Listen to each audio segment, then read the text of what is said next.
ter a partir da gente. Então a gente vai conversar, quem for fazer a oficina amanhã, que tem uma coisa muito curiosa. Tudo que você escreve é a partir de você, porque não é outro que está escrevendo. Então mande outro escrever, mande outro escrever. O problema de quando você vai escrever alguma coisa é que você às vezes acha que está escrevendo, mas quem está escrevendo é a academia com você. Quem está escrevendo é um sistema literário com você. Você não está escrevendo. Você tem que encontrar a sua linguagem, a sua perturbação, a sua obsessão, o seu repertório. O meu repertório vai estar no Nordeste, vai estar em Sertânia, vai estar nessas ladainhas, nesses cantos, nessas velas acesas às 6 horas da manhã, nessas salas, nessa urgência, nessa dor, vai estar. Sim, vem tudo isso. É a partir de São Paulo vai estar presente, nossos ossos vai estar presente. Eu sei que o Hermínio de Guzmão, quando chega em São Paulo, sou eu que está chegando, porque eu cheguei em São Paulo. Fui a São Paulo por causa de um amor também. Achei que ia ser feliz pra caralho, me fudi. Mas virou o quê? Literatura, tá ótimo, tá lindo, não tem problema nenhum. Eu sou Hermínio de Guzmão? Não sou Hermínio de Guzmão, é a partir de mim. É como um rio. Tudo, o escritor é uma nascente, ele é a fonte, é a nascente. E tem que ser essa nascente. O que sai dele a partir dessa nascente vai formando um rio, e esse rio vai pegando coisas pelo caminho. Influências, seus heróis literários, suas obsessões, seus temas recorrentes.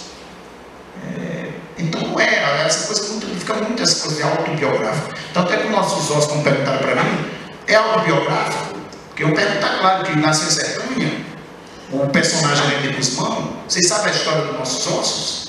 Vou dizer para vocês. É uma história de um dramaturgo que o livro começa, ele é pernambucano, eu também sou pernambucano. O dramaturgo nasceu em Sertânia, eu também nasci em Sertânia. Teve uma família de 9 filhos, eu também tive uma família de 9 filhos. Ele vai morar em São Paulo por causa de um amor, eu também fui por causa de um amor. Aí o que é que acontece? O romance começa no momento em que ele é informado que o Michê com o qual ele saiu foi assassinado. E ele começa a se preocupar não mais com o corpo do rapaz vivo, mas com o corpo do rapaz morto. Ele tem que tirar esse corpo do IML e dar um destino para esse rapaz. O rapaz também é pernambucano, o Michê com o qual ele saiu. Então a odisseia desse dramaturgo é tirar esse corpo e levar para o interior, devolver à família esse corpo do rapaz. A segunda parte do livro é dramaturgo, o motorista da funerária e o corpo do rapaz, cruzando de São Paulo até uma cidade chamada Poço do Boi. Eu nunca estive lá em Poço do Boi, mas eu queria uma cidade que tivesse nome de boi. Poço do Boi, que é boi, o rapaz chamado de boi. Fiz tudo isso. Eu brincava com mocinho quando era pequeno, brincava, mas não era moço de gente, de criança. Aí pergunte os clichês. Não, eu não tenho nenhuma notícia de nenhum foi assassinado até agora. Estão todos vivos, pelo menos é o que consta. Mas o que perguntavam para mim era exatamente isso. Eu, para provocar, até dizer, não é autobiográfico, é autopornográfico. Porque eu vou lhe dizer uma coisa muito séria. Se alguém contou uma história para mim, essa história passa a ser minha. Tenho amigos meus que contam coisas engraçadíssimas, eu sei que são eles que estão aqui, eu sei que são eles, história dele. Teve um que chegou para mim e disse, mas você colocou aquele negócio lá no fliperama? Eu digo, calma, mas não tem nada ali no fliperama. Uma partezinha do fliperama, mas ele viu que ele contava essa história 300 mil vezes para mim. E eu ficava imaginando aquela trepada no fliperama. Aquela trepada começou a ser minha e era dele. Resultado, é autobiográfico, porque eu vi a trepada. Ele fez, mas eu vi. Então é minha. Porque não foi ali, eu vi o que eu imaginei. Então, a imaginação é autobiográfica. Então, aí essas fronteiras ficam todas caídas, né? Quando a gente discute isso. Isso pode ser não só de dança, como de passo. No Pontos Negreiros eu chamo de cantos. No Recife eu chamo de cirandas cirandinhas. Exatamente por causa disso. Se quiserem chamar, as pessoas disseram muitas vezes, quando eu comecei a escrever, diziam assim, mas você rima, não pode rimar num conto, num prosa. Mas quem falou isso? Será que eu não posso começar o meu livro Recife com oração? Eu faço com oração em Iemanjá. Trabalhadores do Brasil, é um rap aquilo lá. Aí eu faço exatamente para desnortear isso. Eu posso chamar, eu chamo do que eu quiser chamar. Que mesmo não sendo, passará a ser. Cirano, Ciraninha. Aí quando eu fui escrever um romance, eu disse, se eu não chamo os meus contos de contos, o que é que eu vou chamar o meu romance de romance? Aí eu disse, vou chamar de quê? Eu fiquei pensando, o que é? Prosa longa. Eu digo isso, porque todo mundo dizia, você precisa estender o fôlego, alongar o seu fôlego, uma prosa longa. E para mim é uma prosa muito longa, porque para eu escrever os contos que eu escrevi que são curtos, e escrever um romance desse com essa, para mim foi longo. E também fazendo uma referência muito minha ao cinema, prosa longa. Porque o cinema, eu tinha medo de perder esse romance, porque eu já perdi vários. Começava, não ia. Aí eu me cerquei de várias coisas, cinema, eu fiquei escrevendo, pensava nas cenas assim, aquele carro, sabe, parar na praia, ficava pensando em cinema, aí isso me salvava, me socorria. Aí por isso que eu chamei prosa longa. E curiosamente, vai virar a peça, o Nossos Ossos vai virar uma peça de teatro com um grupo lá do Recife que montou textos meus. É um grupo chamado Coletivo Angu de Teatro. Eles montaram Angu de Sangue, depois o grupo ganhou esse nome, por causa do Angu de Sangue, e eles montaram também Recife. E agora eles querem que eu faça a adaptação. Eu disse, vamos lá, eu vou fazer. Me escreveram no projeto Funarte, resultado, eles ganharam, e agora eu vou ter que fazer, estou fodido, morrendo de medo. Eu vou tirar umas férias agora e vou fazer a adaptação do texto para teatro. E também estou falando isso porque vai virar filme também. Já está, é um diretor do Rio de Janeiro, chamado Esmir En, é o primeiro longa dele, e o roteiro é do Paulo Lins, e eles já estão roteirizando, porque viram o teatro, né, o pessoal que acompanha o meu trabalho, e viram o cinema também, saiu o cinema pronto, já estão pensando quem vai fazer o elenco é o Gero Camilo, vai ser o primeiro protagonista dele no cinema, ele já fez muitos, né? E ele também é um cara apaixonado pelo livro, e que diz que também que pode virar teatro, ele está muito animado assim, com isso. Então eu gosto muito, de fato, de sair um pouquinho, que querem classificar, classifique vocês, é o que eu quiser chamar. E vai muito por provocação do livro, assim. Eu olho para o livro e digo, o que é que você é? Eu olho para o menininho, que nome, o que é que eu vou falar? Eu adoro inventar epígrafe de livro. Porque tudo é elemento literário para mim, epígrafe, eu adoro aquele epígrafe, aquela frasinha que tem no começo do livro, eu invento, porque eu estou precisando de uma frase no livro. Eu digo, será que o Machado de Assis já falou isso? Baleia Leve, por exemplo. Eu precisava de uma frase do Nijinsky. Fui ler tudo lá do Nijinsky, os diários dele, não encontrava a palavra que eu queria. Ele não deve estar em algum lugar. Inventei. Quem é que vai saber se o Nijinsky falou aquilo? Em algum momento ele falou.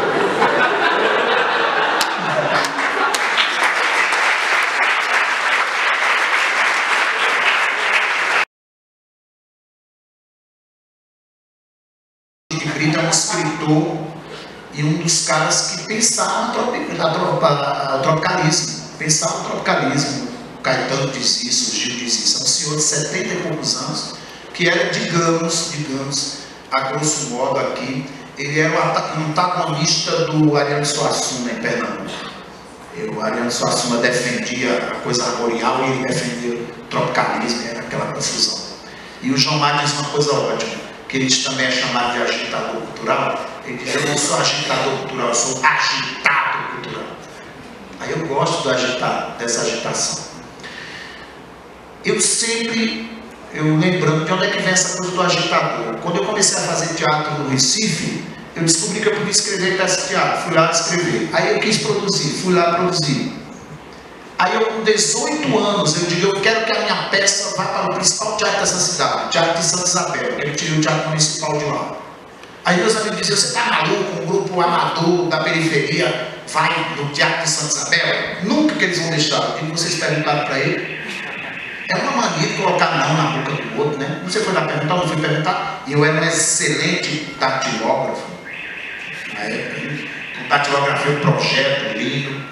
Meu irmão era carnavalesco lá de Pernambuco, talentosíssimo, puta figurino, fotografamos, e eu ajeitando isso tudo. Consegui a pauta do Teatro de Santa Isabel. 19 anos a peça estava lá, eu produzindo a peça. Eu sempre quis ser mais do que de fato eu sou, mas não é de exibição. Eu estou dizendo assim, se a gente elencar o tempo inteiro que a gente não tem, a gente não vai ter nunca. Por exemplo, eu não tenho dinheiro. Não vai ter nunca. Você é filho de quem? Então vai jogar na loja, então é rico. Eu não tenho dinheiro para fazer isso. Não vai ter nunca. Quando você vai esperar a conta bancária ou quando? Eu não tenho tempo. Então quando? O tempo também. Eu não tenho. É muita coisa que você não tem. O que você tem? Diz o que tem, porra. Porque eu tenho vontade. Eita. Amém. Deus tem uma coisa. Então essa vontade foi constante sempre. Comecei publicando os meus primeiros livros, morando em São Paulo. Não esperava por editora. Quando surgiu um crítico literário chamado João Alexandre Barbosa, ele descobriu que é quem apresenta o Ângulo de Sangue, descobriu o meu trabalho, me indicou para uma editora, publiquei lá o Ângulo. Mesmo com editora publicada, eu não cansava de fazer meus projetos independentes, sem precisar da editora. Então fiz os 100 Menores Contos, que é uma antologia, inventei coleção 5 minutinhos. É uma agitação constante. A gente tem que lembrar que é escritor num país que se lê muito pouco pela literatura contemporânea, entendeu? É por isso que a gente saúda e agradece os professores e tudo, porque é uma luta constante. Criei e organizo há 9 anos um evento de São Paulo chamado Balada Literária, que vai agora para a 9ª edição. Um sofrimento que eu não ia fazer a balada esse ano, eu não ia fazer. Porque há 9 anos já passaram por lá, de Antônio Cândido, a Adriana Calcanhoto, a Caetano Veloso, a Tom Zé, quem vocês imaginarem já passou por lá. E todo ano é o mesmo sofrimento. Porque eu não sou um escritório de captação, eu sou um agitado. Aí um dia um veio dizer que ia me dar um patrocínio. Eu digo, quem é homenageado? Eu digo, Raduan Nassar. Quem? Raduan Nassar. Não pode ser outro não? Eu digo, não pode ser não, boa noite, vai tomar no fiofó. Isso aí. Entende? Aí eu vou fazer esse ano. Ainda bem surgiu de última hora uma cota do patrocínio. A menina hoje vindo para cá, além de dizer para aquela câmera, vindo para cá, a me liga e diz, eita, a gente já está devendo 17 mil reais. Eu espero que eu vou tirar esses 17. Mas não tem problema não, no instante isso aparece. O importante é que a balada vai homenagear o Primo Marcos e a Carolina Maria de Jesus. Esse ano é de 19 a 23 de novembro, tudo gratuito. A abertura vai ser no Teatro Oficina, no Zé Celso, Martinez, Correia e grupo, fazendo a peça chamada O Anão do Caralho Grande.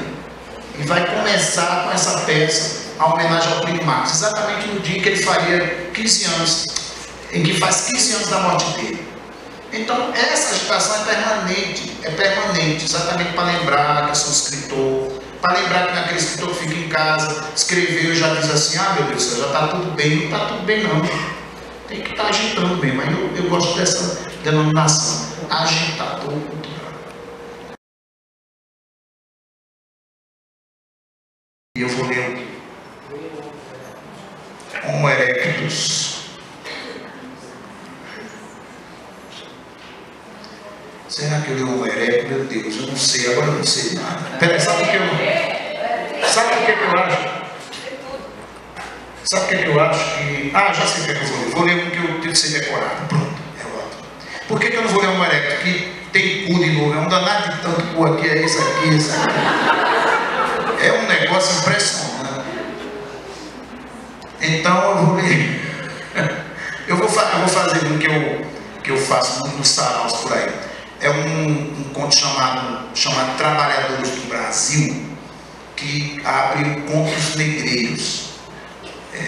Trabalhadores do Brasil. Eu queria muito, aí é só para mostrar até como esse texto surgiu. Eu queria muito saber hoje em dia, na época que eu escrevi, mas hoje em dia ainda, o que é que algumas entidades africanas, ou mesmo alguns orixás, ou mesmo Zumbi dos Palmares estaria fazendo hoje.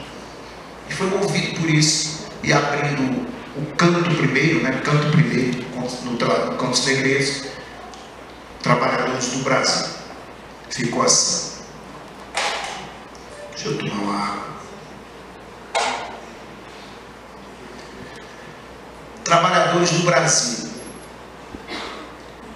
Enquanto Zumbi trabalha cortando cana na zona da Mata Pernambuco, cana, o quê? Vende carne de segunda a segunda. Ninguém vive aqui com a bunda preta para cima. Tá me ouvindo bem? Tá me ouvindo bem? Enquanto a gente dança no bico da garrafinha, ODE trabalho de segurança. Pega ladrão que não respeita quem ganha o pão, que o tição amassou honestamente. Enquanto o Batalá faz serviço para muita gente que não levanta um saco de cimento. Tá me ouvindo bem? Tá me ouvindo bem?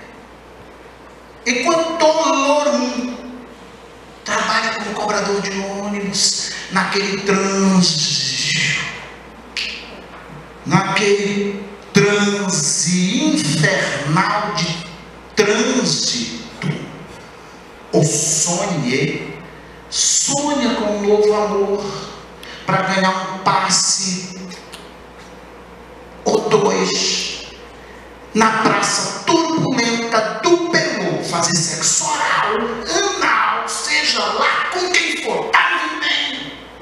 Tá me ouvindo bem? Tá me ouvindo bem? Enquanto Rainha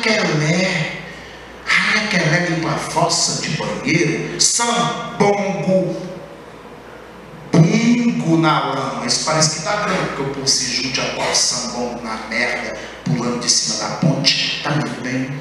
Tá me ouvindo bem?